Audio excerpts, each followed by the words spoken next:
একটা সময় ছিল যখন চারপাশ আলোয় ভরা ছিল, কিন্তু অন্তর ছিল অন্ধকার।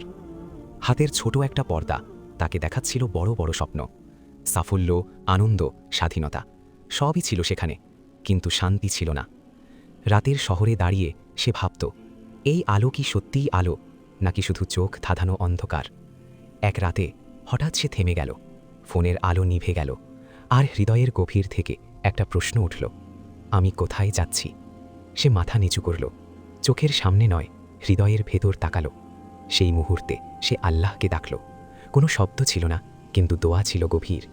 সে নামাজে দাঁড়ালো, সেজদায় তার বুক কেঁপে উঠল, চোখের জল পড়ল মাটিতে, আর অন্তর বলল, হে আল্লাহ, আমি তোমার দিকেই ফিরতে চাই। ফিরে আসাটা সহজ ছিল না, কিছু ছাড়তে হলো, কিছু পথ বন্ধ হলো, কিছু মানুষ দূরে চলে গেল। অনেক রাত কেটেছে ক্ষুধা আর অপেক্ষায়, অনেক দিন গেছে নীরবতায়। কিন্তু সে জানত, এই কষ্ট হারিয়ে যাওয়ার নয়, এই কষ্ট ফিরে আসার। একদিন যখন সে সবচেয়ে একা, ঠিক তখনই আল্লাহ সাহায্য পাঠালেন। অপ্রত্যাশিতভাবে খুলে গেল নতুন দরজা, আসলো হালাল রিজিক, ফিরে এলো শান্তি। আজও সে সেই শহরেই থাকে, আলো এখনও আছে, ফোনও আছে, কিন্তু এখন আলো আর তাকে টানে না, কারণ সে পেয়েছে আরও বড় এক আলো, আল্লাহর নূর। মনে রেখো, যে নূরের পথে আল্লাহ ডাকেন, সেই পথেই আছে শান্তি।